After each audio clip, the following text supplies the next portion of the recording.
Puppypaw versus VortiX to round out the day. Tim, I think we might have another 5-game series. Yeah, I think this one's going to be really good, really close. I think, I was going to say we saved the best for last, but these past 2 series have been absolute bangers. So it has been an absolute blast to cast with you, but we are not done yet. I'm going to say 5 more games. I'm going to call it. I don't care. 5 more games. 5 more games. This is what we're going to do. First one's on Gorge. Delhi versus HRE. Cow is yelling in my ear to go, go, go. So I think we're just going to go right in there, KP. Are you ready, my friend?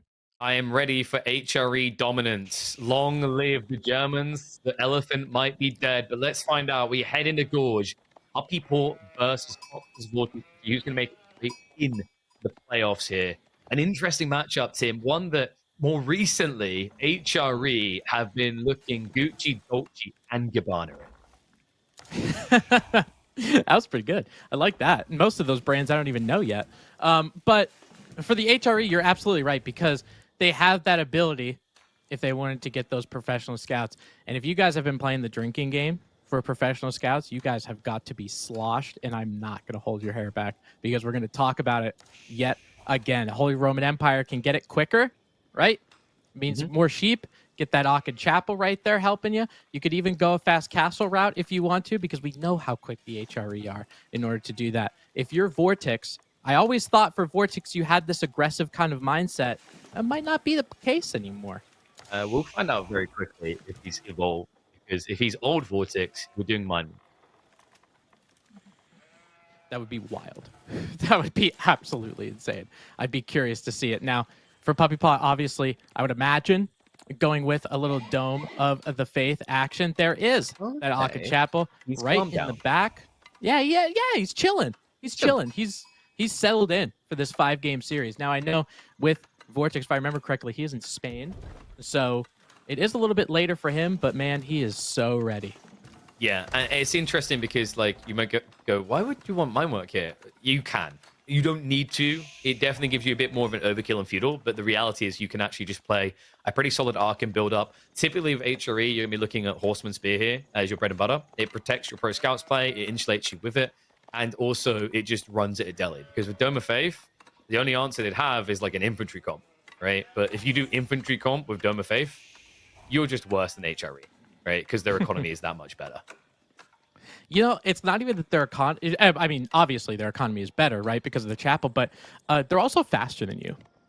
The spearmen and the archers. So with Delhi, it's so important to, especially even though you're still getting those pro scouts, you need to have that good first engagement, right? Because it helps you set the tone. It helps you snowball later in.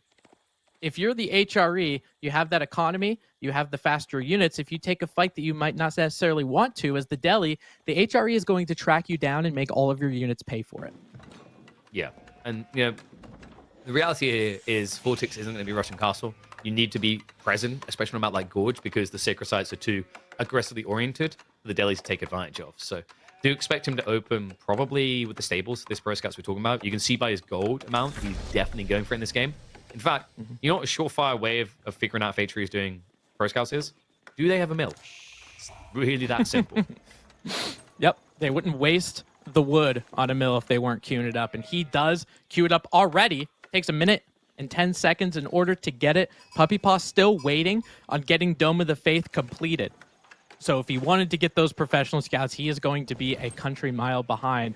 Without it, without those scholars coming in, it's going to take, what, 3 minutes? 3.5? Yeah, it's usually starts to 4 and then fails down to like 3 because you add in the scholars. Because then at that stage you have to pull the scholars out to go to 6, right? So it skews your timing. Go 3 minutes to 2, and you can scale it down a little bit. But like I said, because of the time on Sanctity and that being a real win condition, you just can't face it. So with HRE, stables opening is going to be there. He can already immediately follow up with a Rax if he wants to. Would make a lot of sense because then you just build scouts and build spearmen, and nothing can touch it. Yep, and we're seeing the stable for the scouts, and then the barracks for the spearmen. And we all know for the Delhi Sultanate, because you went Dome of the Faith, and obviously that Tower of Victory isn't there, those Ghazi Raiders are kind of your best option right now, and that's what he is going to be going for. I think when he does get some of those with pro scouts and all of those, you know, technologies that come in, they might be free. But again, I don't know how much time you guys got because it's going to take a little bit. Well, first scholars are on the way, but this isn't going to be for free, right? The whole idea is this puts pressure onto you, blocks your win condition, and because he's going for the deer, he already needs to be present on the map. I'm a little bit worried. Like, I haven't been convinced by Delhi recently in this particular matchup. Like, the last 4 times I've watched it, it's all been HRE wins. Yeah, and I think, you know, it's with this economy too. You know, we talk about pro scouts over and over and over again, but you know, that Akkad Chapel is bolstering just about every single villager, probably besides the gold. And the gold isn't really something that obviously it's important to him to get to Castle Age, but he's more so trying to make sure he gets enough feudal age units to keep that presence. And that's exactly what he's got. He's got spearmen that just went up to the feudal age, horsemen to be able to track those scouts down as well. All signs looking good for VortiX currently. Yeah, and he will be barreling out towards those sacred sites pretty swiftly here. Sanctity's coming in about a minute's time, at which stage you actually have probably double the military count of Puppypaw here. Courtesy of the fact that he's deceptive, right? Like, half of his military right now aren't military. Right. No, you're absolutely right with those 5 scholars. Now, I have seen, maybe not in feudal age, more so in castle age, you get a decent amount of units. Like, he's got Gazis, he's got spears, and then you just send all of your scholars with you in this kind of YOLO situation, you know, because the Dome of the Faith, this isn't like the old Delhis of a couple years ago where the healing was astronomical. You can still kind of fight through it, but it's definitely a benefit in feudal age. Yeah, it's tricky though. Like, you can use them in feudal for a long enough period, as in you are deep feudal, all techs already taken. We're not going to be there for a long time, right? Like, right now, we are in the 8-tree advantage window, and he really is milking that advantage. Archer's getting added in as well. He's trying to dilute the composition. And the more you do that against Delhi, the worse it gets, because the ideal situation for a Delhi Dome of Faith player is, let me build Ghazi and nothing else. Yeah, absolutely. You know, and plus with all of the scholars coming in, not only, you know, we talked about the heal a little bit, but these technologies hopefully will be going the way of Puppypaw pretty soon. I don't really know if he has a blacksmith, but it looks like no techs have been queued by him. No, I don't think he's got time for the blacksmiths, right? Like, he has to add in the Rax's production. There's a lot of wood already being burnt there. So a little bit problematic here. The horseman raid's already forcing a little bit out of time. But the key thing is he needs to start locking these sacred sites. So trying to capture the first one. I don't think Puppypaw realizes he pulled the scholar off. Oh, there we go. He's going to walk on now. That was a little bit awkward because the type of thing where you just might think you're capturing the whole time. The VortiX should be looking to posture for this fight. You can see that Puppypaw, trying to guarantee that this happens, brought 3 scholars for that heal you talked about. Yeah, and I think just with them getting that first sacred site, that little bit of passive gold income is going to be so important. He had a couple of archers VortiX did in the back, and now he's going to be adding some reinforcement archers, but he is the only one with a ranged unit. So those spearmen end up getting mopped up. I think these scholars are not long for this world. No, he could run past them with the spearmen if he wants to in the horseman, right? So you can just get the body blocks and the kills, right? It's actually more value to kill the spears at this stage. Like, you know, the scholar count is going to help to unlock the techs, but you just get a follow-up to dive in if you kill the spears. So it starts to reach the economy. Last of the berries has been gathered, so Puppypaw was already shifting away. Sacred sites have been locked on the flank, though, so VortiX needs to kind of retarget out here. Is blocking that east side. The west side has been captured. Yeah, at least he's got one, right? Just to get that little bit of income. That's going to help. Obviously, no... Oh, my God. For Delhi, obviously not thinking about that castle age, just because of how many units he's trying to pump out. VortiX is sitting on, like, almost 1,200 food and still has a military. Like, it's so wild. HRE, this feudal age economy, it's unbelievable. Yeah, so there's 2 ways you can play this. Like, the way he's playing it is he got such a good lead that he's just going to rush castle. But the other way this typically goes is you play a longer feudal, you keep building into like archers and spears, but then you transition men at arms. The whole idea is you wipe your opponent's Ghazi and then get men at arms, and then eventually go castle with like 20 men at arms. It's the old school HRE build. This used to be good before Delhi got Ghazi, and then fell off because Ghazi can destroy men at arms. But in this game, VortiX is just so confident about what he's done, he doesn't even think about playing that long age. Dive is going to come in, but the Ghazi not able to kill a single soul here. So there won't be any denial of VortiX's fast castle play. Yeah, and plus with, I mean, VortiX sitting on 31 military units, only one of them being a prelate. Puppypaw sitting on 25 military units, 5 of them being scholars. So having that increase, you know, obviously, first one to the professional scouts. And actually, a little bit of food surplus. He only needs 1,200 to get up there, but hopefully he will have enough to whatever Castle Age unit he wants to pump out. He's going to be able to. I do want to touch on the Ghazis a little bit, KP, because I think they're good against feudal men-at-arms, obviously, but the feudal Ghazis, they only do an extra +2 to heavy. So I feel like the Castle Age, you might be able to strong arm them. Yeah, especially because you have your own two-handed play, right? So get that for the +2. And there's the Regnit's coming up. So like the reason why VortiX kept floating more food is because he doesn't have wheelbarrow and his gold isn't in range of the Archon. So he didn't want to pull more villagers over there. So now he's going to rebalance his economy by still gathering gold and then just use the food gatherers to build the Regnit's. So it will work out. It just looks a little bit greedy, a little bit weird, but it's going to give him an immediate influx into like triple knights here. And Puppypaw right now has 0 answers to triple knight. Oh, yeah, absolutely not. These horsemen are even actually going to take a pretty... I don't know. I kind of would have taken that fight because there was only just one spearman there. I mean, he's blind, though, because his scouts aren't here, so I think VortiX is just showing a little bit of respect. But now that they've arrived, surely you look at this fight and go, that's jackpot. Nope. Not so much. He's going in the opposite direction. I think he just wants to make sure he still has a military, especially when he gets to Castle Age. And now you see him getting there. There are the knights coming out, I would imagine. Relics are going to start to get scooped up in a moment's notice. And when that happens, you thought this game was over before. Now you had a couple Regnant's relics in there. Yikes. Horsemen overstaying their welcome. So Puppypaw, the best thing you can hope for is just get rid of the raiding type units and trying to catch up. But how do you catch up here, right? With that type of food income, you're looking at 2.5 to 3 minutes to try and mirror castle. That's way too late. All relics will be gone from the map at that stage. So at this stage, what Puppypaw really needs to do is kind of blob spears, archers, and try to go and force a idol. My worry is VortiX has already shown racks, right? Like, what stops him from building men-at-arms? Currently, not much. Yeah, he can kind of do whatever he wants, right? Because he already went for that 1-1-1 composition, right? He already had a barracks archer range and stable. So whatever he wants to make in Castle Age, he has the ability to do it. Add some men-at-arms, add some knights, whatever. Honestly, whatever the hell you want at this point. Now with that veteran archer upgrade, now that VortiX was able to maintain his archer mass, they're just staying to try to make sure that gold gets secured. He's going to have some knights as a front line. I think it's going to be rough for Puppypaw. Yeah, it would be quite the uphill battle to try and get back in this. Like, theoretically, if Puppypaw can get to castle, there is always war elephants, right? Like, if your opponent hasn't added crossbows, he doesn't have a reason. The reality check, though, is, like, you're about to be eclipsed on military. You haven't even started the age up. It's hard. Like, hard doesn't really do it justice here. We already have veterans in for the archers. They can pretty much mop the floor with this entire army. And the knights are going to start just trickling out to these pocket economies. So lock yourself in, because if you're a Canadian fan, it's going to be a long route to recovery.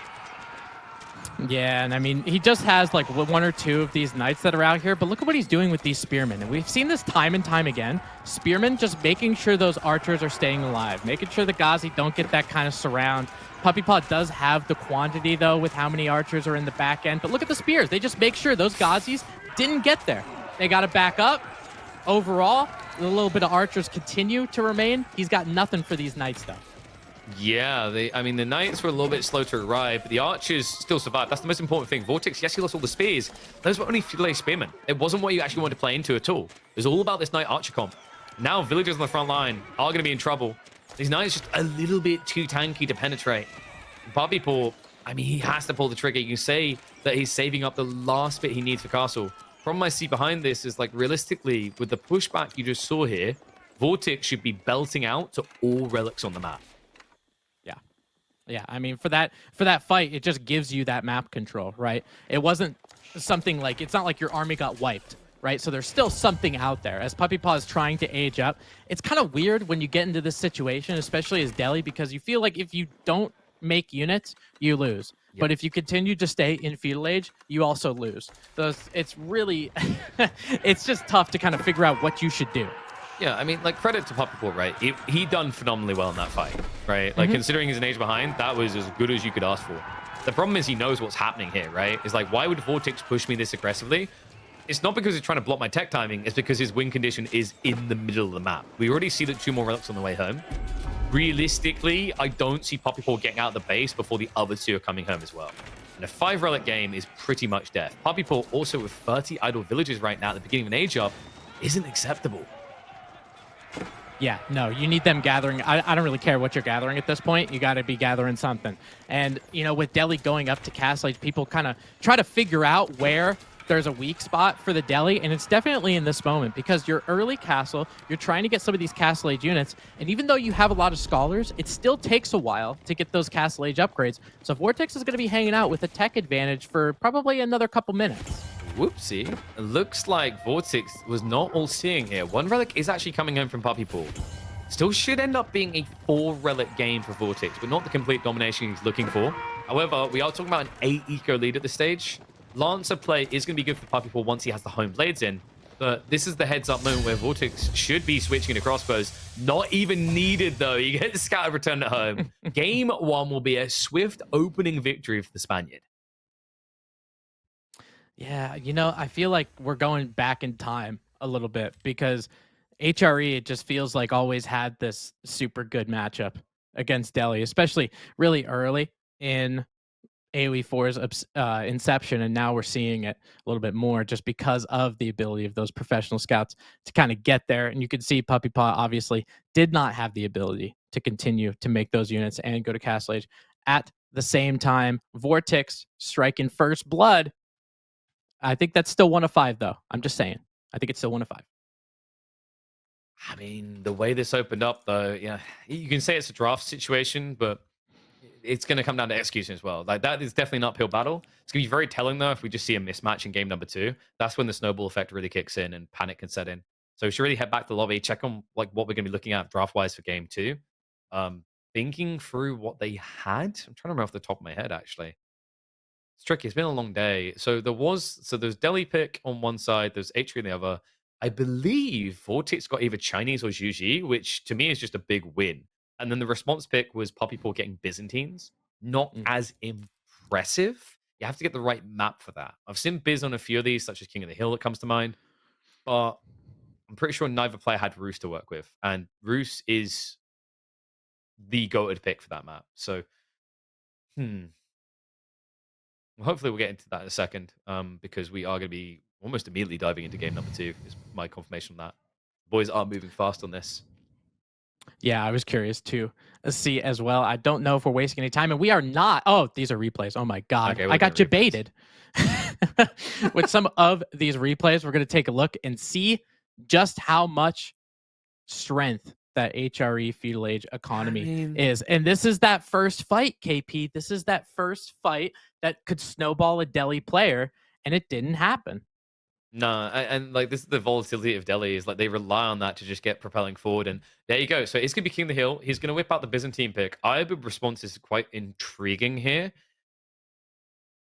There is a pro scouts build for Ayu that I'm not entirely convinced by it, but you do advance swing into pro scouts. It gives you a pretty aggressive timing. So maybe you want to play for that. But I think against Byzantines on such a linear map, that gives them an opening. So more likely from VortiX, we could be seeing something such as growth, play a bit of feudal, go castle. Dervish doesn't feel that great because Lombo / javelins can snipe you out. But I think we're getting ready for that game too. So we should be hopping in a second. A reminder, folks, final series of the day. Neither of these players is going to be eliminated if they lose this one, but they will have to play again. The winner will immediately be parked in that upper bracket. Absolutely. We're diving in. Game number 2, King of the Hill. Oh, what? Oh, hello? You okay?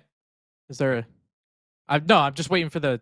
Oh, are you trying to bully the production into doing what you want? I just wanted to do... Never works well for casters. Right. I just wanted to like move... No. I just wanted to like move it. Don't put me on the spot. I just wanted to like move it so I could get that transition while I was like getting excited about it. Anyway, you know what? Let's just carry on. Excitement's gone now. Byzantines and Ayyubids. Oh, here we go. Yeah, right. So let's find out who our King of the Hill is going to be. Return on this map after a long time of missing. With the changes that came in for Season 9 around Siege and Walling, this map has a new breath for life. Unfortunately, that breath involves pro scouts. Take a shot. Yeah, I'm curious to know, honestly, KP, I'm curious to know your opinion of this map because this is one of those maps that I absolutely love to cast. I love to watch because the climactic endings with the sacred sites, but I absolutely hate to play it. So Sacred Site win conditions feel less emphatic. I think is the word I'm looking for on this map. Like compared to old, because although it's a strong play, and although the map will probably end over the Sacred Sites, it won't end because one player has more sprills than the other. It was a big part of why I added it back into the midweek musters to test it for that reason. And the outcome was, sure, you'll see Sacred Site victories. Actually, the biggest scourge on this map is the scourge on every single map. It's Pro Scouts, right? I don't think we can measure the true weight of this map until Pro Scouts gets fixed. Yeah, I mean, probably not. It sucks to say, to be honest, but at least with these deer packs, there is going to be a lot of contestation, right? At least all of these deer packs, they all spawn up relatively forward. Usually King of the Hill, your like quote unquote home deer pack ends up being on the first like ring of the hill, so it ends up becoming a little bit difficult. And obviously those boars are a little outside for the Byzantines, but they just care about that oil. Those boars are going to be safe today.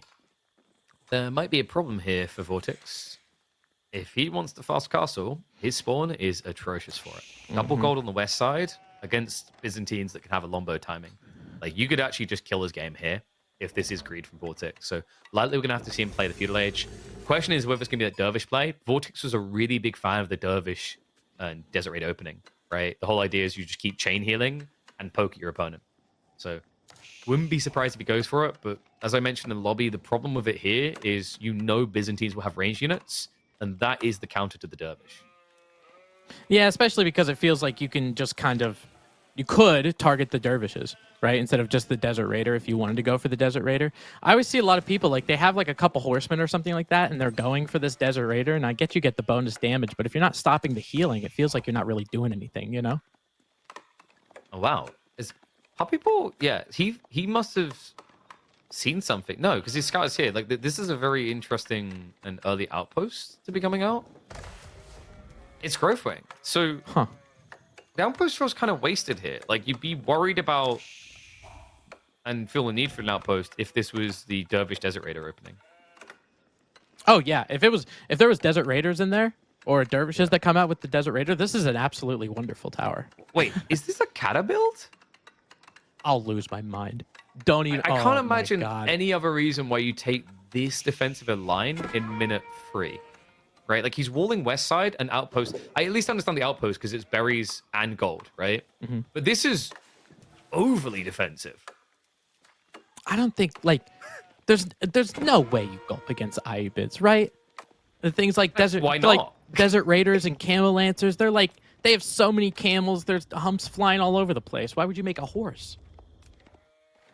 Because cataphracts just run past the camel and kill villages, right? Oh, yeah. I guess that's... beam me up, Scotty Tech. Pretty strong. It'd be interesting. It would definitely be interesting because you're talking about trying to get a little bit of map control, especially on this map, because of King of the Hill, the Sacred Site, and some of the relics that are there as well. It could be advantageous for you to do it. But yeah, that wall on the western side, this definitely feels like he's thinking it's military wing.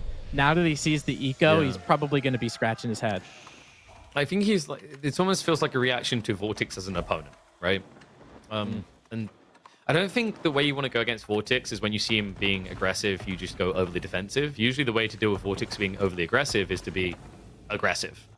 And he isn't even aggressing you. This is Pro Scouts. Like, this is a jackpot win for VortiX, and a reminder to Byzantines being one of the most horrible civs at playing Pro Scouts in the game. Yeah, we definitely talked about this in one of the prior series about this kind of indirect nerf for Byzantines because you're not getting professional scouts, and a lot of the times you're probably not going to, besides those winery units, besides those mercenary units, if you're trying to go up to Castle Age, you're probably not thinking about making a lot of them. You know, we talked about VortiX's spawn, but those golds being to the west, I don't think Puppypaw's, going to take that bait. I'm trying to think what Puppypaw's grand plan is here. Like, maybe it's just a castle rush into Vrangi instead of the Katas, but like, camel lancers will be the solution. And, VortiX is, of course, delaying his time slightly, but the accelerant you get off of the food gathering rate is more than going to make up for it. So, yeah, a little bit of a tricky picture to see clearly for Puppypaw. We do now have Limitani getting added in. So, likely we're going to be looking at Limitani plus Javelins, which is really nice because it stops your opponent from going into Desert Raiders in Age 2. Oh yeah, absolutely. Those javelin throwers will do so much damage to those desert raiders, that's for sure. And at least he does see the horsemen that are out there, so Limitane obviously a good pick. We talked about some of the mobility, right, previously, but as long as you're able to put those in good spots and those deer packs being a little bit forward, you might be able to stop VortiX in his tracks. But he is going for a more aggressive situation because he's got an archery range as well, KP, and he's starting to make archers. Well, this is unusual for Ayyubid play. Wait a second, there's two that do this. The main ones are actually VortiX and Kiljadi. There's two players that I would have to name that would build archers in H2 value. And build a lot of them, by the way. It'd be these two. And yeah, you are going to be seeing a lot. It's double archer range. I mean, he's going to pound it. So I think the idea here is that Puppypaw is likely to get baited to come out and try and defend against the Pro Scouts. And then you swarm him. It's a bit ballsy for VortiX, though, considering that Puppypaw already has half of what he needs to go Castle Age. Yeah, you know, I'm thinking if you see the archers here, you know, depending on if you were able to scout that in terms of vision, if you did see the archer range, it should probably perk your ears a little bit. You know, it probably makes you think that, yeah, you know, these couple horsemen, they're not going to be as, you know, you use them for the Pro Scouts defense and all that kind of stuff. Now, not so much, but VortiX, he's not anywhere near Castle Age KP. No, and this is feigned aggression, the classic from the Byzantines, right? Is like with the olive oil gathering they get, at minute 9.5, they can have double lombo, right?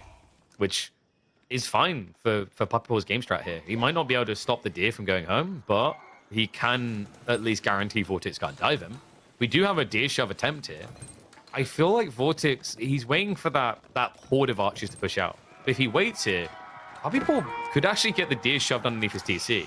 Horseman Raid is going to be not very impactful. He did at least force Akratoy. I just don't see the follow-up move.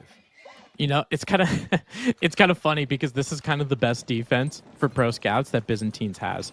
You know, they're not going to want to go Pro Scouts by themselves, so they're just going to take some Limitane and start pushing shit.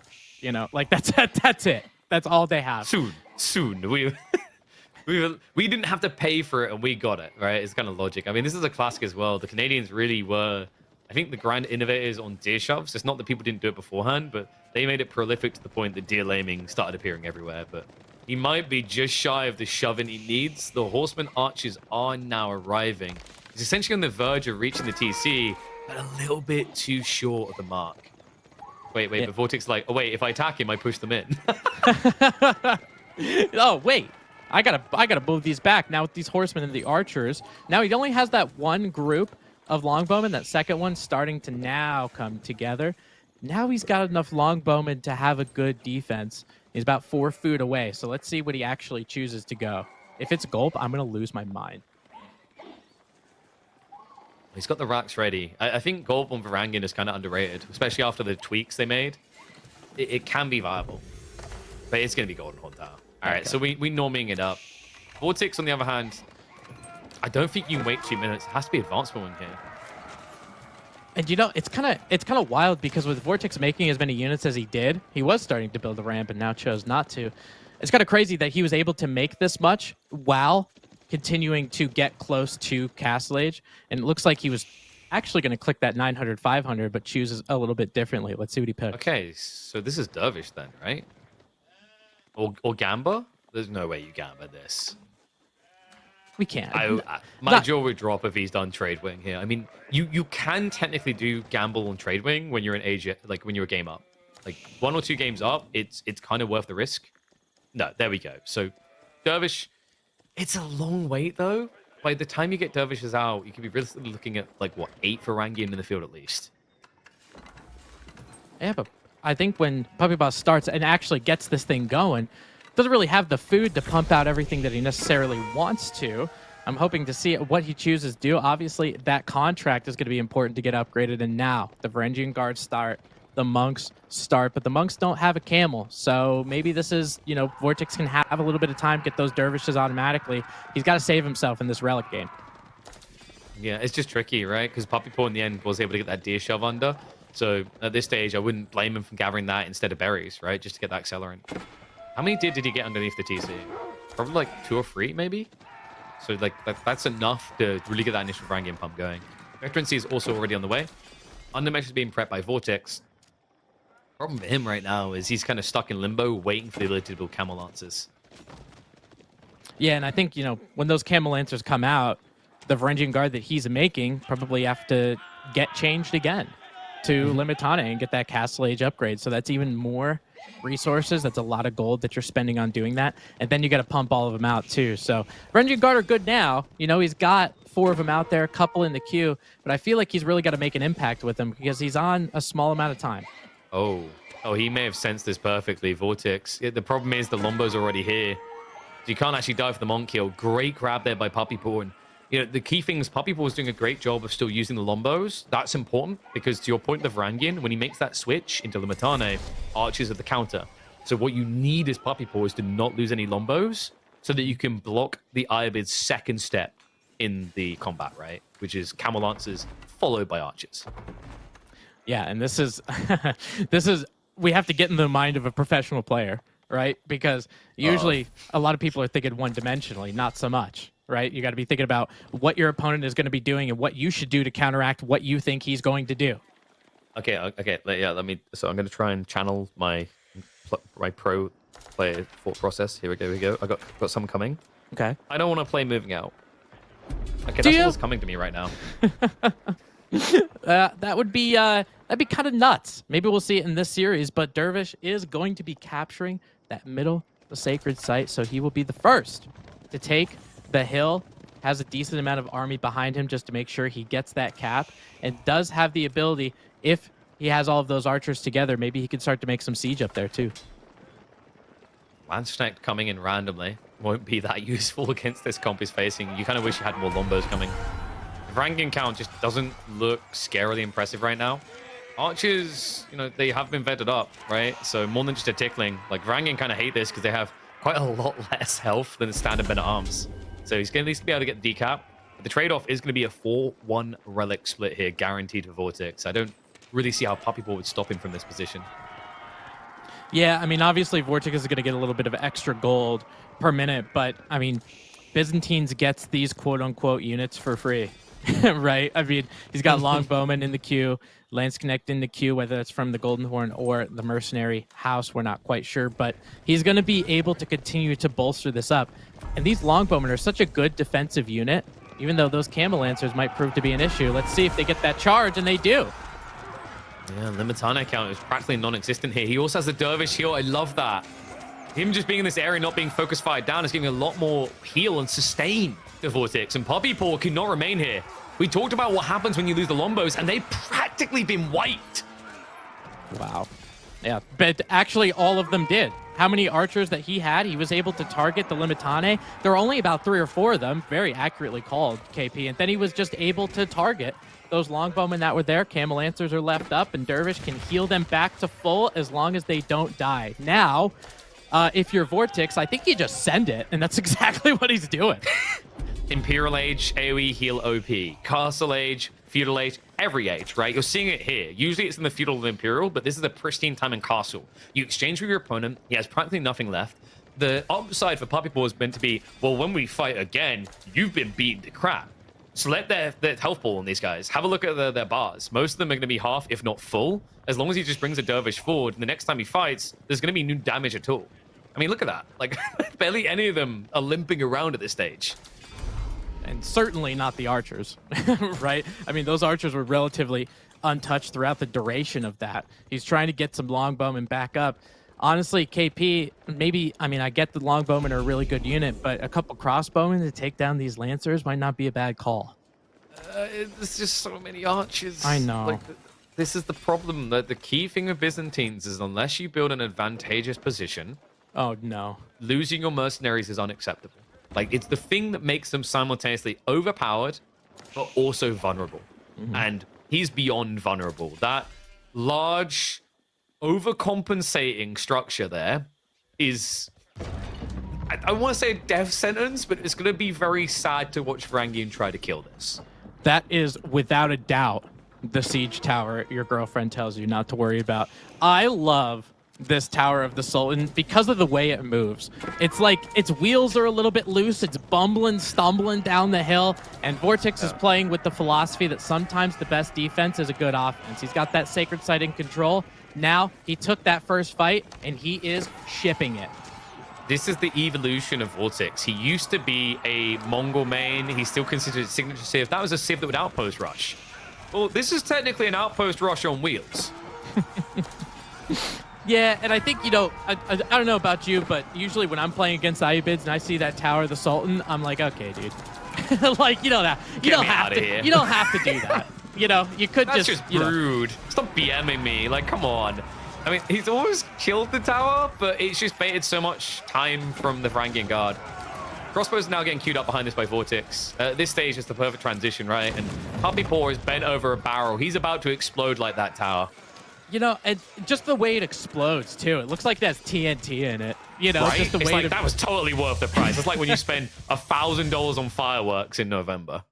Oh, no, that's the 4th of July, baby. That's for Oh, sure. sorry. You guys do it different there.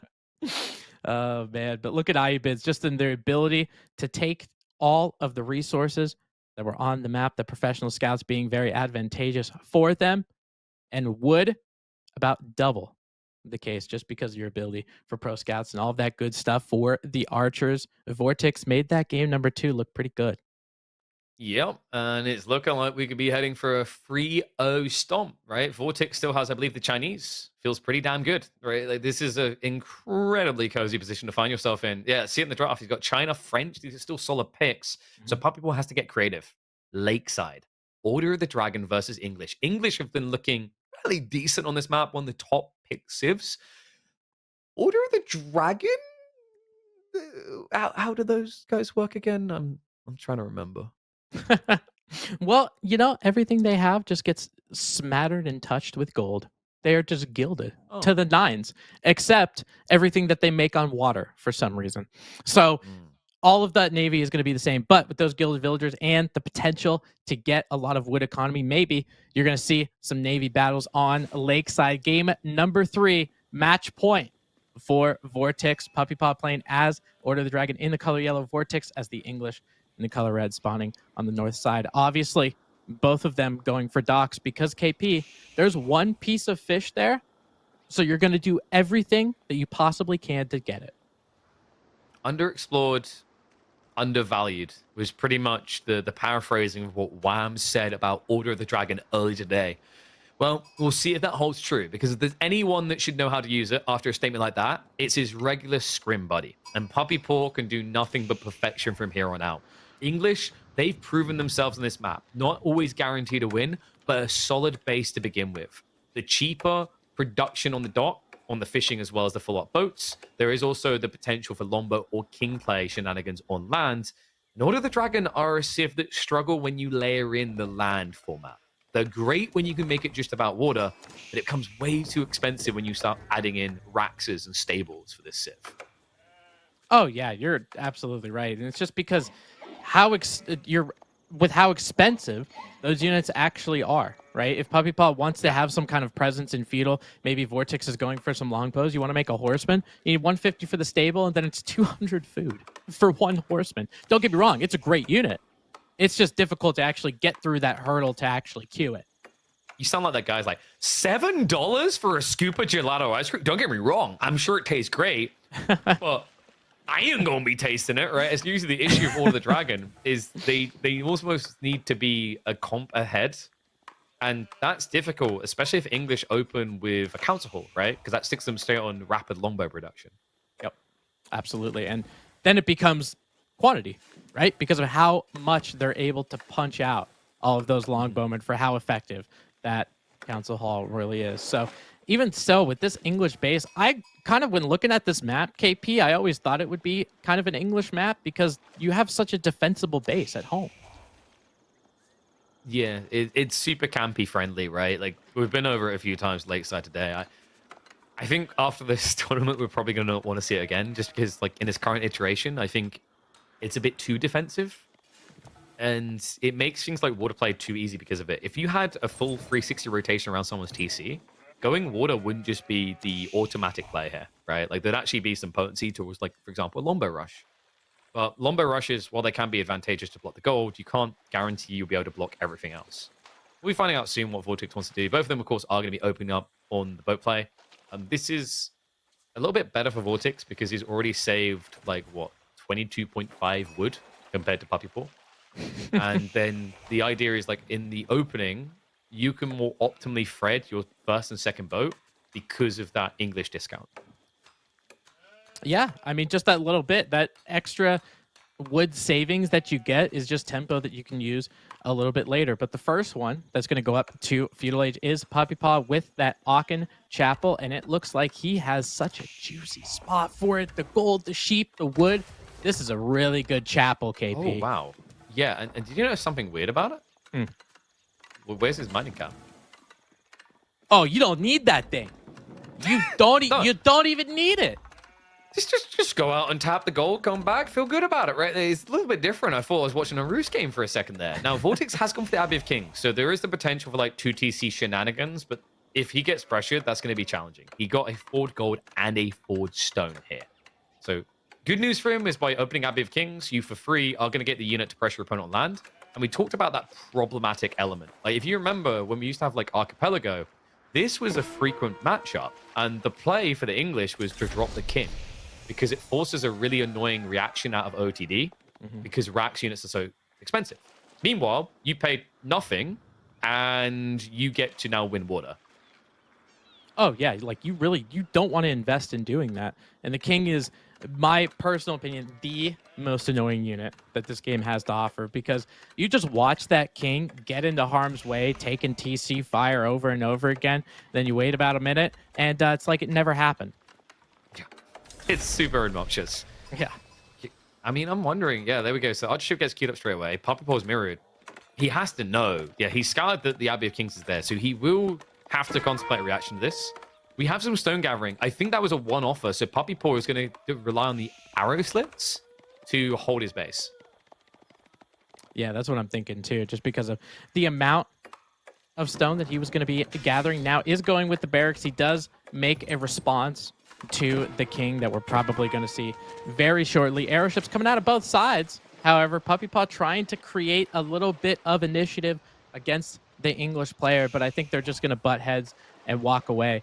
This naval arrow slits from Puppypaw, I think, is really going to help him continue to get there. And I'm curious to see if he wants to hang out in Feudal even.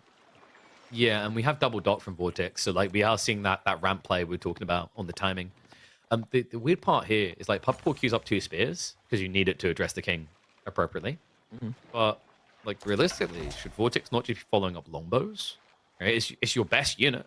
It's the one you want to have. I have a feeling VortiX is just going to try to win water outright.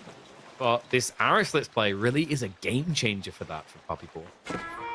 Oh yeah, it turns your dock into this defensive stalwart, right? I mean, just having the ability to make sure you could shoot at all of these different things, and we're going to see that arrow slits. Look at how much damage it does. Each individual arrow, and the range is borderline insane. He's going to have a sprinkled ship there. You're going to need a lot more firepower if you're going to take down that dock. Yeah, and he'll be able to force some idle time, but like hanging around here will now require you to pull the fishing boat. So if VortiX really wants to brute force this, go 3 springalds, pull 2 fishing boats, and begin the pressure, right? And just keep that archer ship back to stop Puppypaw playing demos. The risk you run there is you've now potentially overinvested in water because you're not gathering as much food anymore. And that's where Puppypaw could do something really slippery like going castle.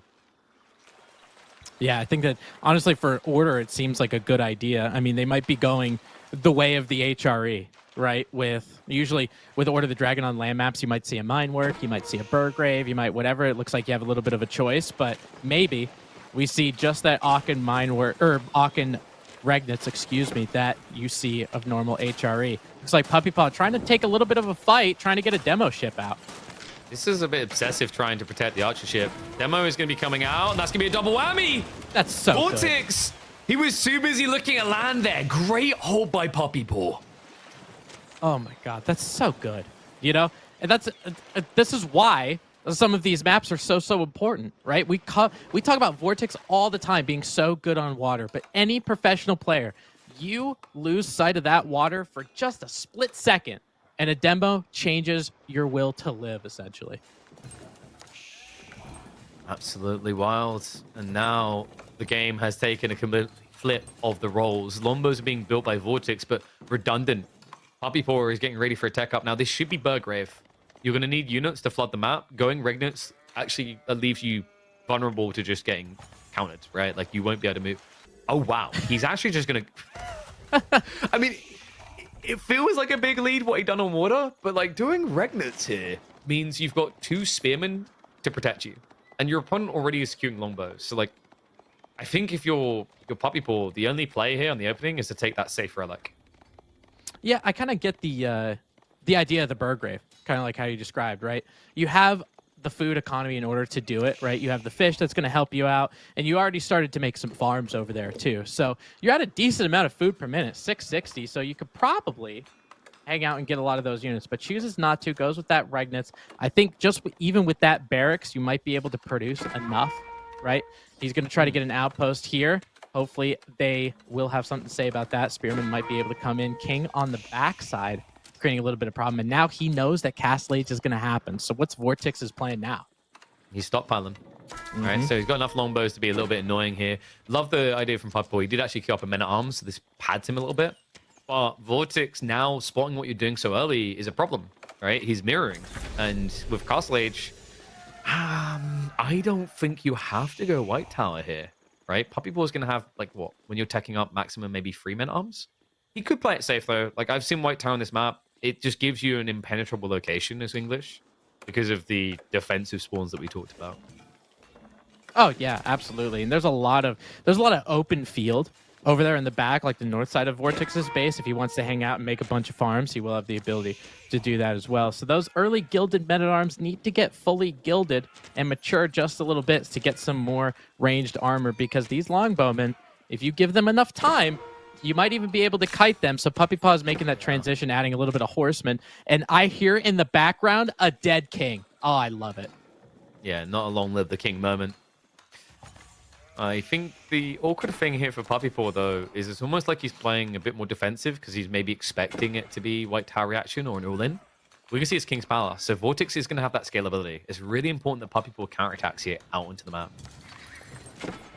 Man, I think he might have the ability to do it now with those horsemen out there. Those longbowmen are pretty much focused on those men-at-arms. Maybe one of them end up going down. But that one horseman, we talk about how expensive it is, KP, but that horseman will take down every single one of those longbowmen. Yeah, he's the MVP right now, but the weird part is Puppypaw. Yeah, instead of just finishing them one by one, he was just hitting them all, so that got a little bit weird. There was an opportunity for VortiX to snipe one of those men-at-arms, but he doesn't take it. No, he doesn't. And I think for these horsemen, it's kind of funny because I'm used to seeing them two-tap. I think it is, if you do get Bloomery for these horsemen, I think the longbowmen do go down in 2 hits, right? Yeah, they just get completely pummeled. So, Ishi's arriving in his base. VortiX doesn't really have a standing army to defend with. There is a growing risk that he won't be able to gather anything here. Yeah, with that goal being in front, I think you might be right. He's starting to make an army composition change. He had some longbowmen. They're obviously not going to be too effective. He's adding crossbowmen and going to be adding some spears in the background for some of those horsemen too. But God, these men-at-arms are so chunky. Yeah, but where's the undermesh? Puppypaw, he never found wiggle room for a blacksmith play here, right? So this is idle time achieved, but definitely not death, right? It's only 1 worker loss. He got enough crossbows out, so credit to him. It looked grim for a moment there. But the double TC fire is enough to whittle away at this. Puppypaw is going to be reset, but not without an advantage. Remember, while this die's been going on, he's been playing into the middle of the map. It's going to be a 4-1 relic split. Yeah, honestly, that could have been the plan for him the whole time, right? Just get some men-at-arms, provide some idle time, make VortiX hang around in the English side of the base while you're just scooping up them relics like it's no problem. You see that on the bottom left portion of your screen. It's 1+3. Look at the ball. That's a trinity if I ever saw one. Roosh should take lessons from this. I also love the way that it just kind of synced up, moving across the map together. Like, initiate arrow formation. Yeah, that's pretty... I mean, even though those prelates, they're not going to do any damage to you, but I'd be scared. I'd be like, I don't know what kind of divine intervention they got going on, but I would probably run in the opposite direction. Initiate staggered Wallalow arrow formation. It could be lethal. It could do something to you. But yes, pretty scary position now for VortiX to find himself in. Not one that he can't scale out of, mind you. With 2 TC, there will be a window here down the line before Order the Dragon caps out. We do have Gilded Archers coming. Love this play. Undermesh plus the scale armor makes you a really solid counter against crossbows. Man, that scaled armor is so good, isn't it? When you're dealing with, especially with an English player, you saw Longbowman out, so I could definitely understand why he chooses it. But also, that +3 goes against all of those crossbowmen that are there too, which really aren't that effective against your units. These archers, 145 health, that's a lot of crossbow bolts. With that +3, it's even more. Yeah, you mitigate a third of their damage. And down the line, it gets even better, by the way, because of Inspired Warriors tech. Meantime, Giant Ass Gilded Knight has made his way into the base. Crossbows were completely out of position to defend this, so VortiX kind of trickling troops to defend. He is doing his best to not idle too much economy, but it's still going to be like, what, a third of your eco not working? What an absolute tank, dude. Like, look, look at that. Look at that knight. I mean, it probably it was at about maybe a third of its health, but the thing of it is, as long as you stay alive, 400 health, like, are you kidding me? As long as it stays alive, and you see Puppypaw like transitioning it back to the base, he just heals it, and it's like getting a free knight. They're so expensive too, so getting the ability to do that, making sure they don't die, is so massive. Well, I'm not sure this one's going to get to live forever. Yeah, I think Because VortiX has his number, and he's ready to dial it in. It's a surprise mother ducker moment. Puppypaw runs straight into his death. Wow. You know, the fact it took a full volley of all of those crossbowmen is actually kind of amazing. And then some too. extra as well, right? Like up, reload. He's not quite dead yet. Right. But this is the thing. Like those guys are so expensive, so hard to scale, like you mentioned. It's interesting though, because like when you watch them raid like that, it's the most dragonly thing I think Order of the Dragon has. You could just imagine like a dragon going down to a local village, burning everything, stealing a princess and some gold, and going back home. It's pretty much what they're doing. But he's going to move away into a static comp. This looks really good. We've got Inspired Warriors tech on the way. This is a big deal. I mentioned those Gilded Archers with 4 armor. Why not make it 5? Make it 6 even, because you get the +1 melee and ranged armor, as well as a 15% DPS increase. This is a really good time for Puppypaw, one that's more than capable of punishing a lack of white tower. And he's got so much gold, KP. Look at how many prelates he's got. He's got 6 on the field currently and another 3 in the queue. So he's going to be able to, any kind of healing that he needs, he's going to be able to get it. Plus, with these archers, with those gilded archers, because of the fact they have scaled armor, wedge rivets is coming in as he's taking this fight. Those town center, whether you have double the arrows or otherwise, it's really not going to touch you. No, and the men-at-arms are being targeted down. VortiX is doing this right, but he needs to counter the Gilded Archers. Horsemen have now been queued up at the back of this, but it's costing him villages. So we'll shift that away. And the Prelates aren't going to be able to tank for long. So once again, for the second time in the game, Puppypaw dives between the 2 towers, and it leads to his demise here. The army does some eco damage, but can't stay here forever. Yeah, I mean, that's the most English stuff I've ever heard, to be honest. You know, you're diving in with this super high military advantage, then all of a sudden they're all dead. You know, these horsemen are going to be helping out with some damage too. So, like, the horsemen should be able to carry this fight, but, like, the problem is VortiX has way too many villages nearby. Like, these Gilded Archers just stand their ground. You think of these things like miniguns, right? When you hold down a minigun in a game, it doesn't do anything at first, but then whirs up. These things are best when they get to stand still. A 1 attack speed is one of the fastest you'll find on ranged units in the game, which is why they are just shredding their way through and leading to a potential comeback here, as it will carry Puppypaw through this game 3. Wow. Wow. I mean, those those archers in Castle Age, 5 ranged armor. Are you kidding me? What a unit. Are you kidding me, dude? Like, Well, what 6 ranged armor, right? Yeah. Oh, yeah. Because wedge rivets didn't come in yet. I saw them with +5 before. So, no. It would no. It's just 5. Well, no, because you get scale armor 3, and then you get 2 on blacksmiths, and then if you have the prelates, you can go up to 6. Oh, the inspired. That's right. I'm sorry. Yeah. It's dirty as all hell. 6 ranged armor. Like what? What are you supposed to do, man? That's wild. And you see what I was talking about Order of the Dragon. The reason that looks so good is because they are a transitional civ. Transitional into transactional advantage. What he'd done is he got a unit comp ahead, drastically ahead, because the thing about OTD is if they do get 1 unit ahead of you, it's doubly impactful. So what we saw here is VortiX. I mean, the men-at-arms look pathetic, right? Can we just agree on that? Those guys were just pretty much running into flop dead. But they paved the way for VortiX to over-counter with crossbows and have no solution to Gilded Archers.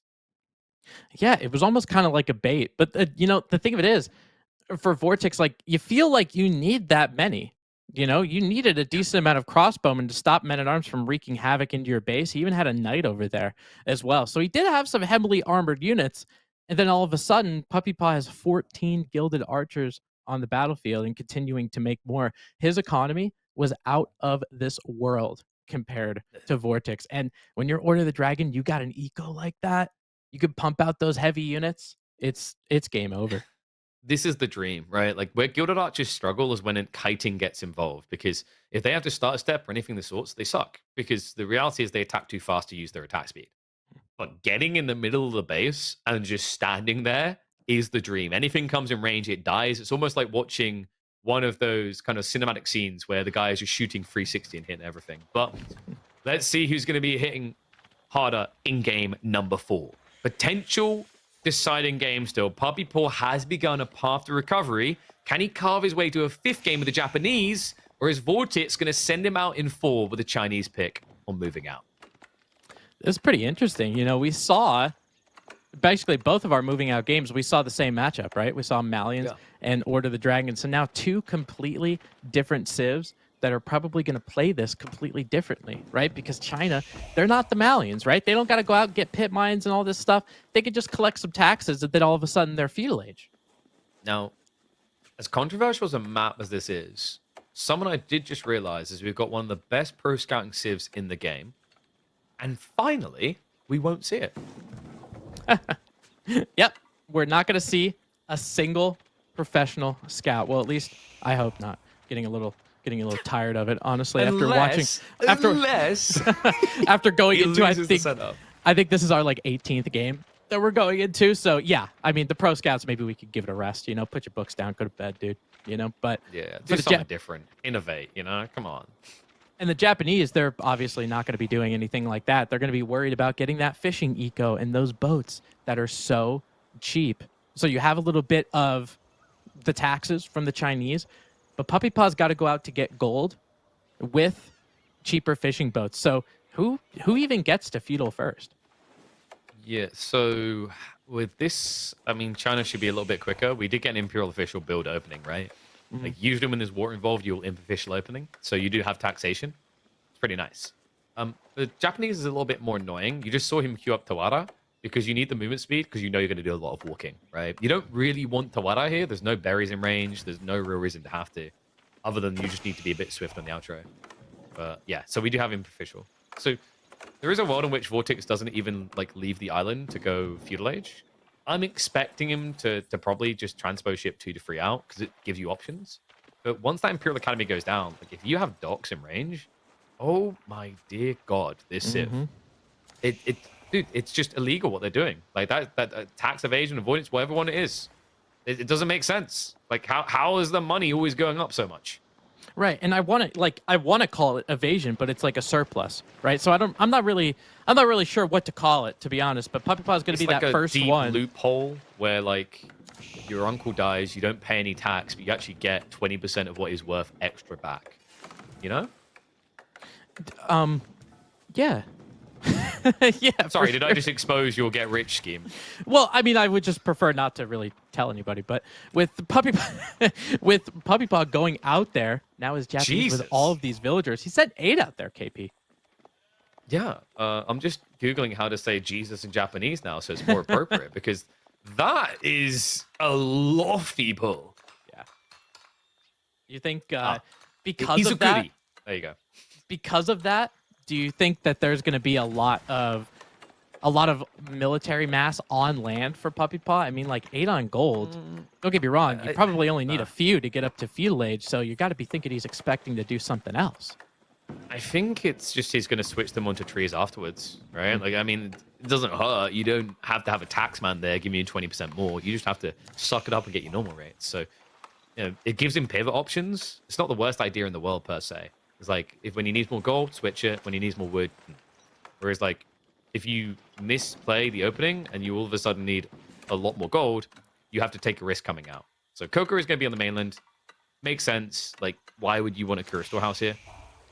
And now he can probably just queue up a second Shinobi and go north and south, rotate around and arrive here at the same time. Because VortiX does not want to build a Barbican. Any Chinese player can speak from experience. The last 2 years, if you have to open with a Barbican, you're sad. Yeah, it was kind of funny because that wasn't how Chinese used to play, right? No, Like you, it's all they used to do was Barbican our asses. yeah, because like not only I mean offensive no. Barbicans obviously, but you can go defensive because they needed that. Tim, there's a bigger problem here. What's the problem? VortiX should have went to his opticians. I think he realized it. Okay, so didn't spend too long on it. Yeah, he wasted a lot of extra time here before going out in the gold. So we'll be able to get the plop down now. Imperial Academy is going to be on the way. So this is really important for timings. If he'd spent any longer trying to find that gold, he would have been up Craps Creek without a paddle. Because you wouldn't be able to just lean on taxation alone. It's really good, but you would have been limited in your options on just Imperial Academy. Oh yeah, I mean especially you're trying to get some of those Springald ships and those demo ships that cost a little bit of gold. Plus, you're probably going to need something land related as the Imperial Academy comes up. You got to expect a little bit of a coca because you're Japanese and you're playing on water, right? So if you find an ability to get out there, take down those villagers, take down that gold, VortiX is going to be definitely hanging out in feudal age for a while. But Puppypaw is going to be the first one getting that arrow ship, and VortiX is going to be following. So just like the last couple games on moving out, it's land, it's water, all at the same time. Ooh, and look what VortiX done on the north side. He snuck a deep dock. So he's practically right on top of his opponent already, and he already has the vision on it.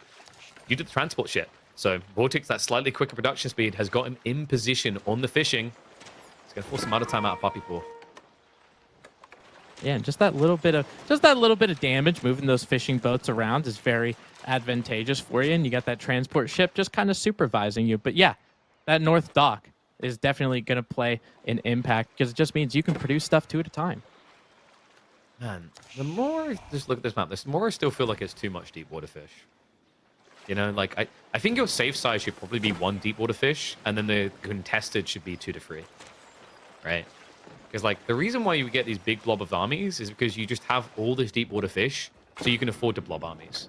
And hold up, we got the nightmare moment for the Japanese here. Now, Japanese can get arrow slits pretty much for free with their stone. However, China can build outposts much quicker.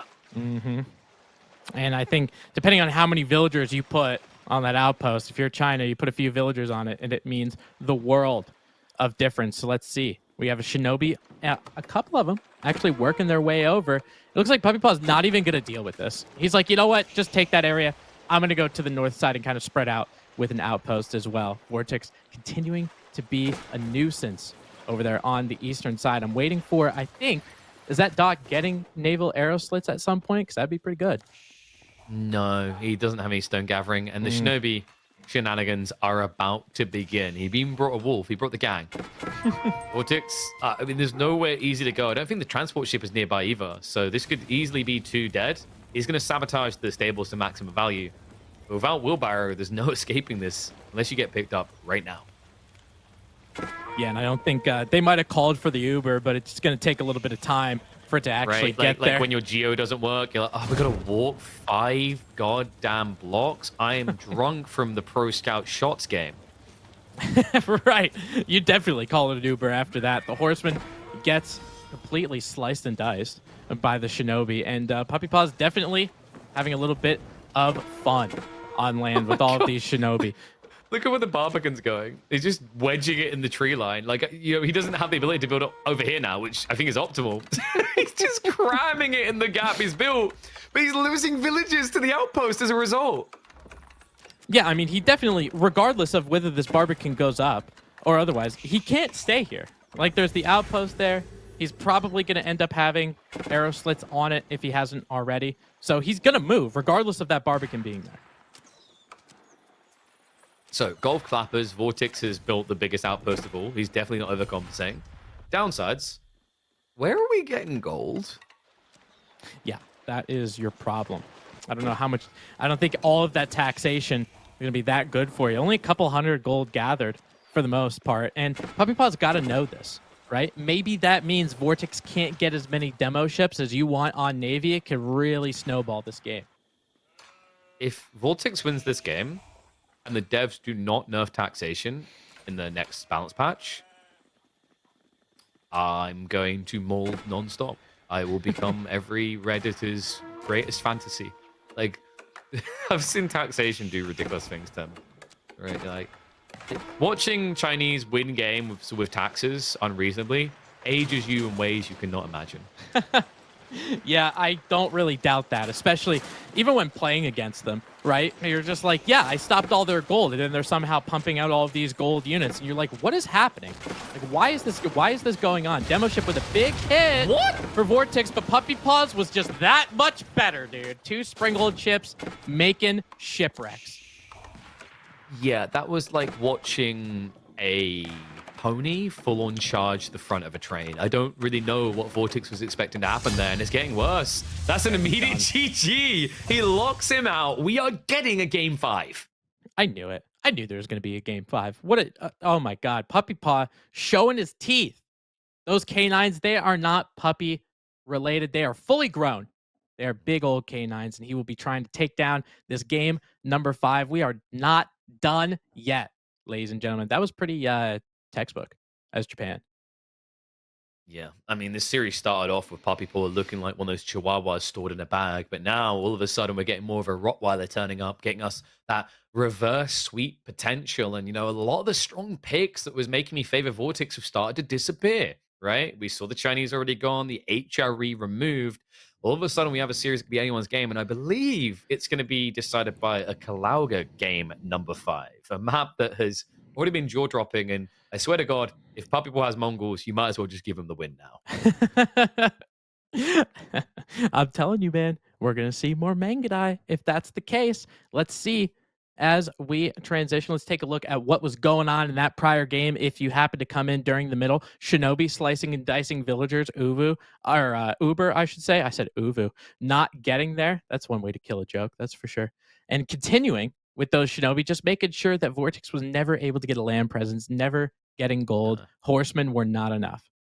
Tim, you know what's a joke? That horseman. Look at this guy. That Shinobi's half HP. You brought a spear to a knife fight and lost. Just stay away from him, you little idiot. Why are you getting so close? And with Japan coming up here, obviously, getting to that castle age first, like, he was so far ahead, man. Like, even just, he was peppering down some of these villagers with that arrow ship, which was super nice. And obviously, you can't just sit there and micro all of your individual villagers, right? They're going to go there. They're going to go to some of those lumber areas. Then Puppypaw with that pivotal demo ship. Hopefully, we get to see that very last demo ship. This is so weird for VortiX, by the way. Like, this guy used to be one of the kings of water. Mm-hmm. Him and Luciferon were feared on Holy Island. But that right there, you know what baited him? You may notice that for some reason, that super fiery ship isn't so fiery. He didn't realize. I think he thought that was just a fishing boat being mismicroed, hence why he headbutted it head on. I don't oh my god. Okay, sorry, I'm an idiot. It wasn't Kalauga. We have Dry Arabia, but we do have Mongols again. You know, this is a really good map to actually end this series, right? The end all be all, the driest of Arabias, the stereotypical, okay, there's no shenanigans on this map. This is your normal map. So this game 5 is really going to show who's going to take this group. KP, game number 5, Mongols versus Abbasid. Let's see if Mongols are going to end up mangled. The Abbasids usually have a good time just vibing and TCing up. The outpost rush shenanigans always feel like they fall a little bit flat against Abba. But Puppypaw is going to need that kind of early advantage to take control of this one. So Dry Arabia to really balance it all. And already for the spawns, if you were considering an outpost rush, you kind of feel like you hit the jackpot here. Berries, gold, stone, and wood, all on the front side that you could block. Yeah, this is... that's kind of a wild spawn. I don't know if Puppypaw has seen it yet. Most likely, you're pulling that con over just to kind of see what the situation is.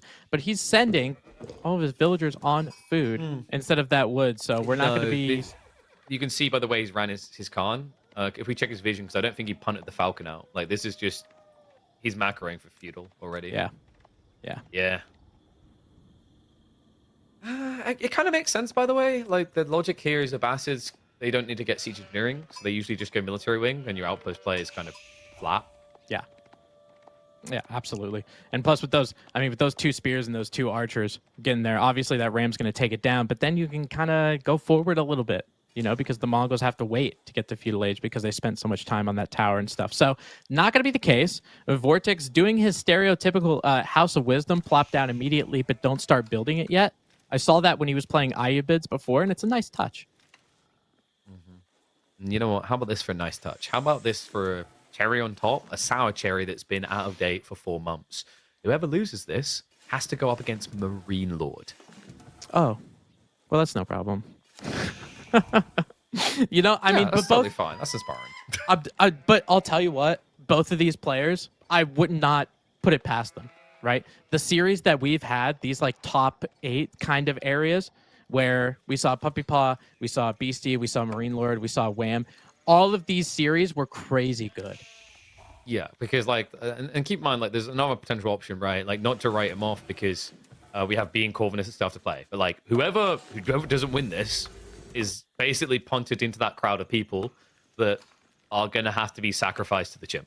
It's a scary proposition so early in the tournament, and kind of crazy when you consider some of the names already in there. Like we mentioned, B, Puppypaw, VortiX, the front runners. Corvinus trying to keep up, but really stacked against him in this group. But it's crazy to think that we have such a powerful group that is just on a collision course in the early rounds against M-Lord already.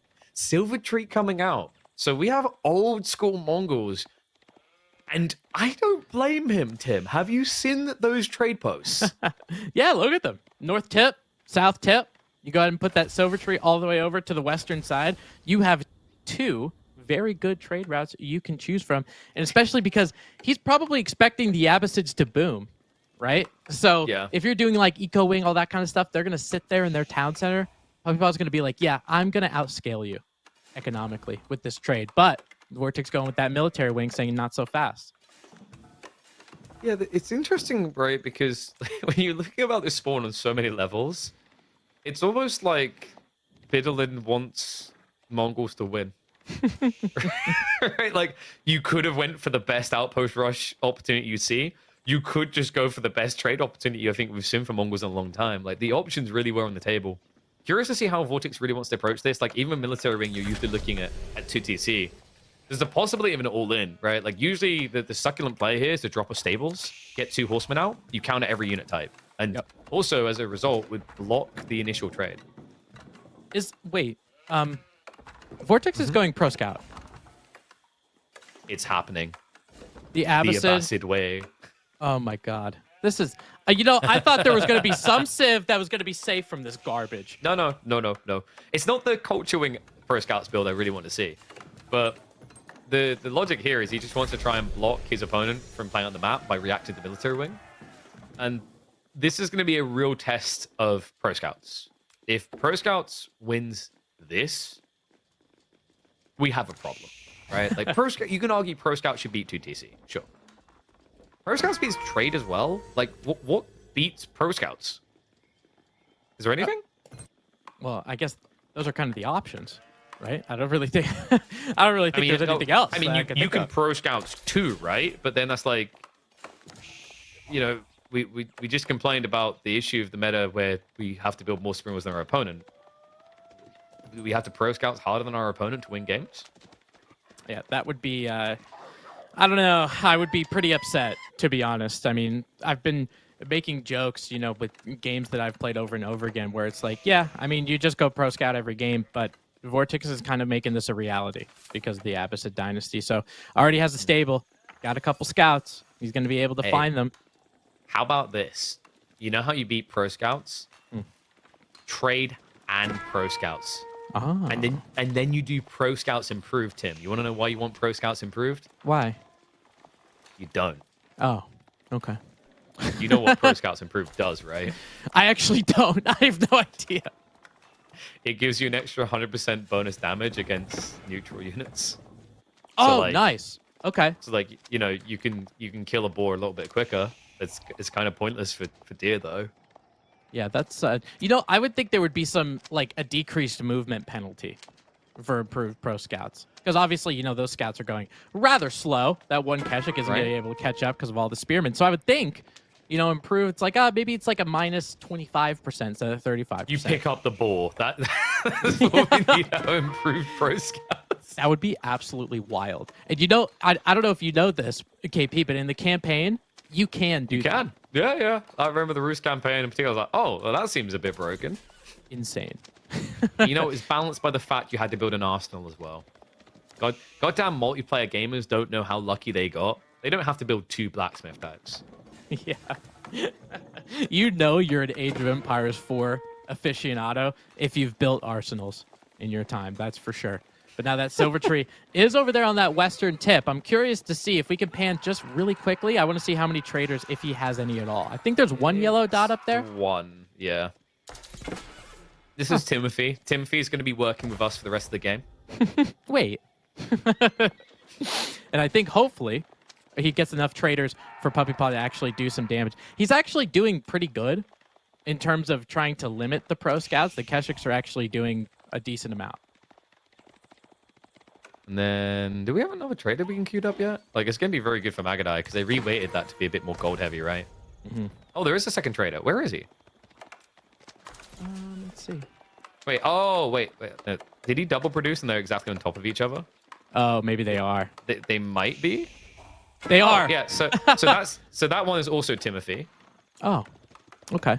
This is going to get very confusing, Tim. I was gonna say, yeah, this is I don't know who I am anymore. Like, to be someone honest. has to change their name, okay?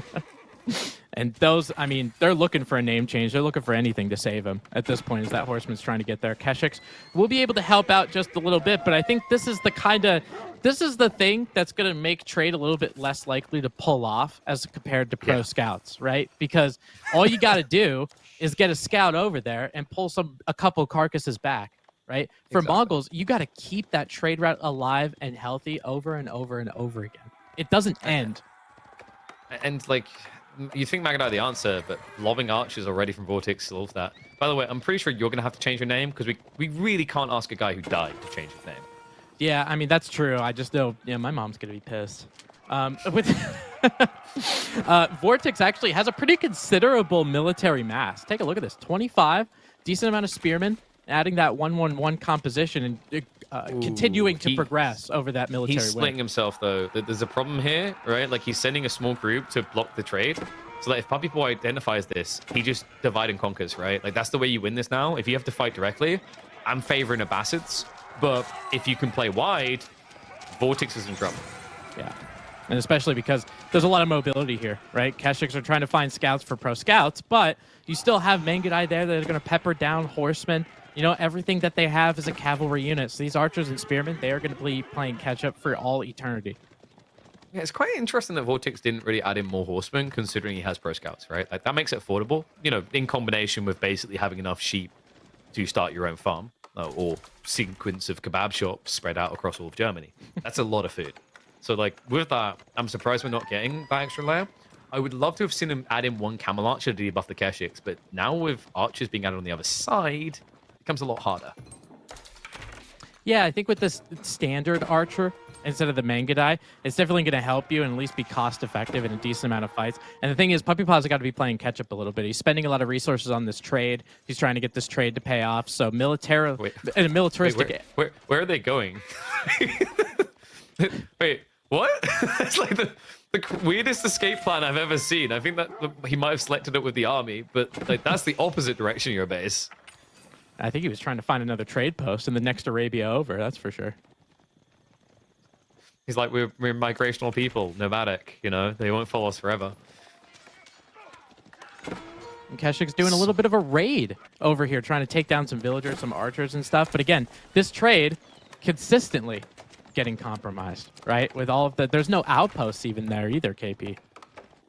No, he has 4 traders. Like, the way you do this is... I'm kind of surprised Puppypaw has to start doing it, is you divide. Just go to both trade posts. You can't be blocked on both at this stage, right? But he just focused on one side. Probably feels like he has the better comp to win the fight. It's debatable at the moment. He's getting there. There's a lot of spears, and the Abbassids have a unique, quirky tech to ruin your pony's day. He did get phalanx. Yep. So those spearmen get a little bit of range. Now, as we're watching all of these mobile units running around, trying to take down spearmen and archers alike, do you remember that bug where phalanx, you could get it a multitude of times? I was going to bring it up. Like, you know what we need here? Just a sniper rifle spear. Oh, my God. Oh, man. And villagers would go... You'd have villagers going down, and you wouldn't even know what the hell's going on because they're getting poked from basically going through a portal system, I would imagine. My favorite one was when they threw torches, you know? Yeah, that was a good one too. You Now, usually like yell Hadouken and then there's torches flying across the map.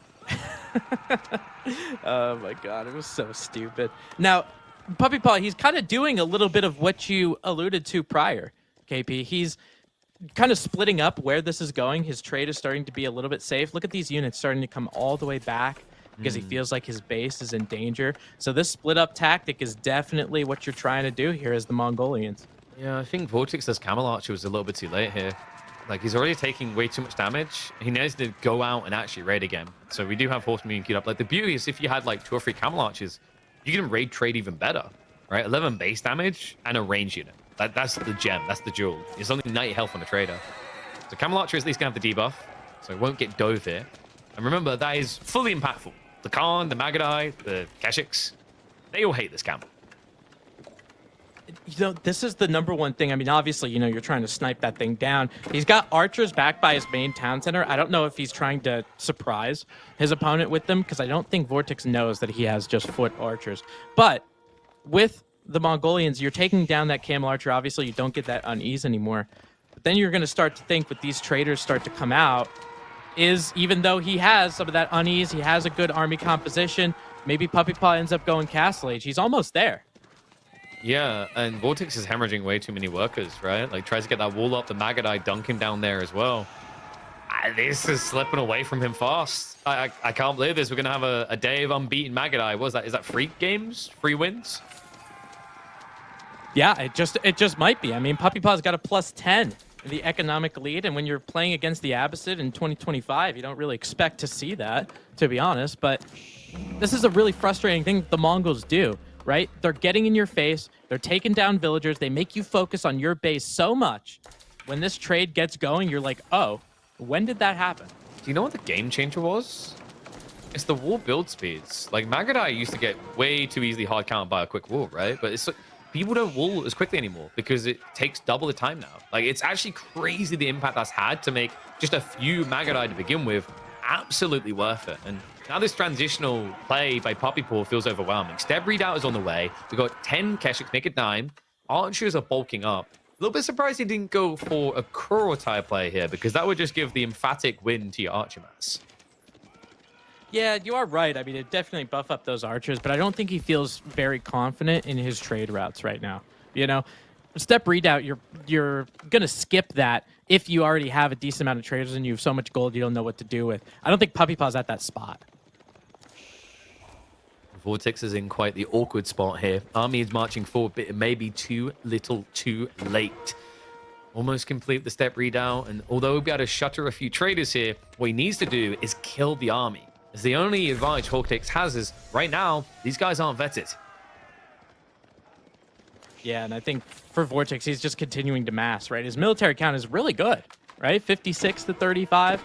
Maybe for Puppypaw, he might start to get some of those Castle Age units. I think if he started to add maybe something like a Men-at-Arms, just something heavy to deal with everything that VortiX has. And these traders love running east to try and get away. We do have a backstab coming through, but you just see he's going to kite towards the TC.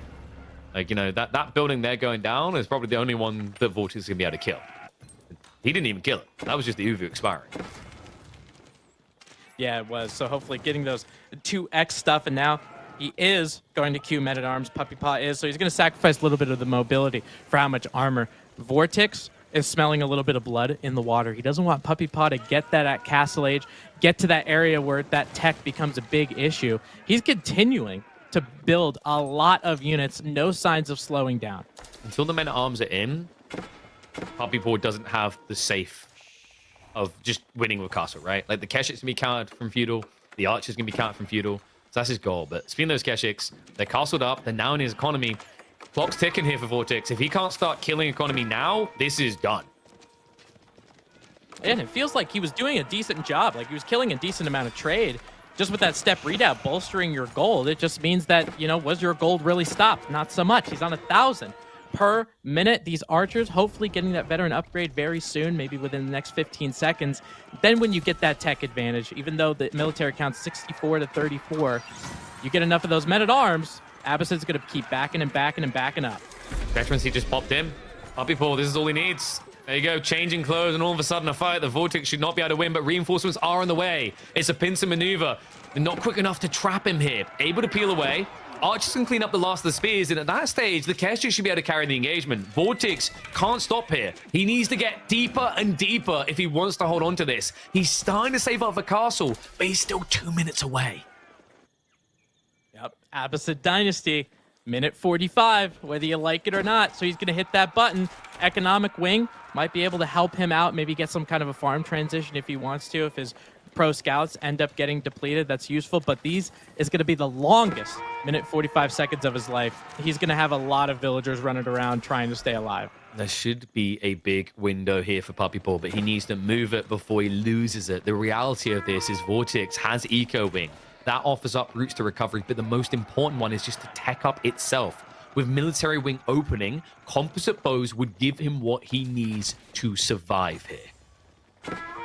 Yeah, especially with how many archers he has, right? He's already got 35, and he's continuing to make more. It's a nice thing about these Abbasid Dynasty. Once you get and you're trying to get up to Economic Wing, you can use all your villagers to continue to make resources, so you can get all of those upgrades very quickly. More traders going down for Puppypaw. So imagine without that step redoubt, you'd be shocked.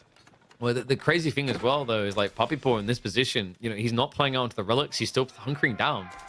I don't think he realizes that VortiX is just transitioning Castle Age. Yeah, I don't think so either. These men-at-arms are going to be helping against those spearmen. Now he sees the Castle Age. He's got to. If he doesn't by now, he's got to see it with those Keshiks, and obviously he's microing around, so he realizes he's got a little bit of time before that wing goes up. Is Puppypaw going to start to push out with a lot of his units? His archers trying to protect that trade route. He's going to keep going. He's going to push in. Tech up complete. In 10 seconds, at which stage VortiX already has the gold for vet composite bows. Puppypaw, the men-at-arms count isn't exactly through the roof here. He's going to have 10 at that point in the game. Dive begins, though. Eco on the front line is exposed. Now, VortiX, I'm not really sure how much deer he's got left underneath the TC. So this could be death by starvation. Is it, almost all gone? I'm not seeing a lot That's of right. Struggle, cameraman. I mean, he's got like no sheep. We know that, right? But like that means deer must be gone. There's no way you go sheep first, then deer afterwards, right? Yep. And now we're trying to pan all the way around, trying to figure it out. But yeah, you're exactly right. He's gonna have to find somewhere to go. Obviously, no food transition. So VortiX continuing. He wanted to stay aggressive throughout the entirety of this game, but now military count starting to even out. These upgrades not in yet, and all of a sudden, Puppypaw's got all of these super good units, pound for pound, going up against the Feudal Age Abbasid. I'm a little bit worried that VortiX just doesn't have the front line to hold this, right? The armored count is pretty high. Puppypaw now starting to dive past. And we have, what, berry gathering on the north side? At which stage VortiX is out of food. And at this stage, he can't even touch wood, which means he can't replace any lost archers here. Yep, he's got just a little bit of food and a little bit of gold. He made one Lancer out of it and just has one archer in the queue. When you have all of those production buildings, KP, and you can only make one knight, you got a problem. Yeah, I think VortiX, he played this so well, the raids, the slowdown, but like the reality check here is he needs to mop up and then rush into, like, what, farms this stage? Because the berries can't have much left in them. And there's not much left this army. It's looking like it's going to be a 3-2 victory for the Canadians and a 100% win rate for Magadai. They did play a supporting role here. It still counts. Reddit is about to go wild and demand nerfs. The reverse. Puppypaw completed it. VortiX was up 2-0. I was thinking, maybe I was a little bit hesitant on that 5-game, prediction. But Puppypaw ends up turning it all the way around, getting a Mongol win, getting some wins on some really key maps, some of them on some of the water maps, like moving out as well. But taking a look at this game, you could see the gold, right? Some of the traders that ended up paying off, and then some of the step readout, getting all of that gold, making sure you had all of your upgrades. So really good play by Puppy. Man, he impressed the hell out of me this series. Yeah. Having the presence of mind to continue down 2-0, switch that momentum, win 3 games in a row. It's incredible, man. Like it's not just the feat of doing it, it's also just the uphill battle. Like, you have to be feeling so down on yourself after those first two games and how overly aggressive it played in the VortiX's hand. But Puppypaw, man, what a king. And what a way to do it as well. That final game, his read was so on point, finger on the pulse. Because the reality is, when you're up against pro scouts, you feel like the food is never going to end. He just seemed to know that his opponent was going to draw up quicker, right? Like most players that castle play, after they see VortiX go back, they chase it. Did he chase it? Hell no. He just waits, bulks up men at arms, and understands his timing so, so well in this deciding game. Yeah, no, he really did. I was kind of surprised VortiX, as far as timing goes, didn't get the momentum that he wanted to get out of pro scouts, right? So maybe he went military wing. He was kind of expecting pro scouts to help him out, but man, was he caught with his pants down just in the moment, probably where the next replay is going to be, where you're going back, you're losing that map control because your opponent is castled. Then all of a sudden you look at your town center and you're like, oh, I got nothing. I mean, definitely an impressive feat, right? And like, it's the patience of a saint, because like a lot of players would have seen their trade vulnerable like that and maybe overreacted to defend it. But I just think that the thing that Puppypaw done right here is he skirted the problem. Like, you saw it time and time again. Like, these Keshiks were worth their weight in gold. He wasn't willing to throw them away, even when they had like a clean charge in. He just shows so much respect to maybe one or two spears, because anyone who's tried to use Keshiks knows how vulnerable they feel the moment even a handful of spears show up. But love the fact that VortiX made this look so competitive and close, despite how long he lagged behind. It's not often that Abbasids have to tech up, 3 minutes later and look like they're even going to be able to thread the needle. Yeah. And look at, I mean, just as this battle is going in, you could see the veteran archers come in, and then you could see the composite bows for those archers come in for the Abbasid dynasty. But man, you're sitting right in front of all those production buildings. You got villagers running all over the place that would have been susceptible to raids if you kept going, right? So definitely called the game there. And I think after this, our final game, we've been at this for 8 hours. Are we having an interview? I think we should. So, we'll get ready for him in a second. But man, impressive sets of games today, right? Like, we started with a 3-0, but every single other series going 3-2 is pretty mind blowing. Like, we already knew that this group was going to be stacked, right? The Puppypaw, VortiX, B, Corvinus group, three of those front runners to try and make it out. The rest, like, it almost seemed kind of predictable. So we really need to finish the day by talking to the man, the myth, the legend himself, Puppypaw, with an amazing reverse sweep. There he is. Congrats, Puppypaw, on an insane series. First thing I want to dig into, we got to address the painful start to this series, right? Going 2-0 down so early. How do you rally yourself to get back into this series? You guys can hear me? Just making Yeah. sure. Oh, awesome. Okay. Yeah, it's awful start to the series. I think the first game, Atri is very strong. I underestimated how good they are, especially on Gorge with all the sheep. But second game, I just played awful, so I just had to just take like a break, like 3 minutes or something like that, and regain my mind. And I picked my strongest map. Like, I think I've been practicing Lakeside a lot. I was pretty confident on it, so I was able to get a win in that. And I guess, yeah, things turned around from there. Yeah, it must have been a big morale boost. I think English has been one of the most popular picks for Lakeside. Order of the Dragon, your brother alluded to it, that he thinks it's an underexplored civ and not as weak as people feel. Like, is that your feeling here? Because so far, I see it played on water maps, but avoided on land by most players still. Yeah, it's pretty good in water. I mean, it depends on the map, but the reason I think it's pretty good on that map is they have a very nasty build. Like, Aachen is very, very good on that map. You don't have to build a Wumbo camp.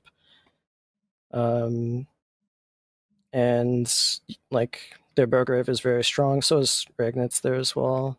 Yeah, I mean, I would say OTD is mostly like water primary at the moment, but I've been testing out some, 2TC build orders on Rand. Maybe not fantastic, but they're not maybe the worst civ in the game like they have been for a while. And, we've got to talk about that final game. Magadai now involved in every single win today. What's changed? Well, so the game that really won, he practiced with me and I did that build versus him, and he actually thanked me after the game because he just copied what I did and he said it worked so well. It's good on Koala for a different reason, and there, I wouldn't recommend people do it on Arabia, but there's another thing is that Mangadai is very good in like the Pro Scouts meta because people are building like melee units a lot, like Spearmen, Horsemen, and they're just like trying to get tons of map control. But if you just build Mangadai, right, like they can't really catch up super effectively. You can run around deny Pro Scouts a lot. So um, yeah, we've tested on a few different maps like me and Wham, but I would say it's like very map dependent, but it's also pretty good in like the meta as well, and people don't expect it as well, which is very cool. Now, one thing that we did notice is whoever lost this series, obviously, not guaranteed they're going to make it out of the groups, but if they do, they now have the honor, torture, I don't know how you feel about it, of having to face up against Marine Lord. Do you feel like you dodged a big bullet there? Well, there's a double elimination bracket, but yeah, obviously, I don't think they want to play versus Marinhold. I'm happy to not play versus Marinhold. I think seed 2 of Group A is going to be not easy, but probably on the weaker side as far as like round of 8 brackets go. So I'm obviously, yeah, I'm pretty happy to be out of the group and having a pretty good round of 8. I think for me. How are you feeling about your performance going to this tournament so far? Like, New Year, it's been question marks after you and Wham won the team tournament. Is it going to be the year of NA? Like, is confidence high? I don't know about me, but Wham, he's gonna kill everyone. But I think we have a good chance. Like I just have to play well because I mean you saw everyone saw at the start of those 2 games. Like I just played awful, especially the game 2. Like I think game 1 I didn't play fantastic, but game 2 I was just so bad. Like that was like bad game for me, and I I feel think bad it's about that even the after the series ending. But it's good that you have the ability to realize it straight away, right? And I think what's even more impressive is that you don't let that get you down. Like if you think of you 2 years ago, right, having that type of series probably would have kind of snowballed into um just a defeat, right? Like, do you think your mental fortitude has just kind of hit a whole new high as you've been developing as a player?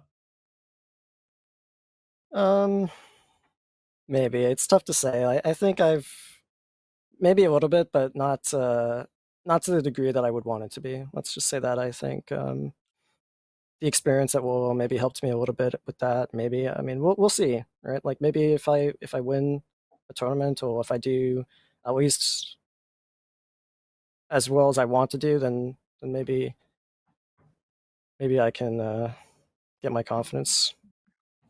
Failing that, you can always get the cheerleaders magic or blade on the call, right? Motivational speech mid game, get back into it. But you know what? It's been a long day, mate. You played phenomenally well. Big congrats on the win, and look forward to seeing the playoffs. Um, Thank you for an amazing set of games and an incredible comeback. Yeah, thank you guys for everything as well. I'm excited to be playing in every one of the tournaments. So All right. Well, fantastic. I'm sure we'll catch up with you more in the future, buddy. Good luck with the rest of the tournament.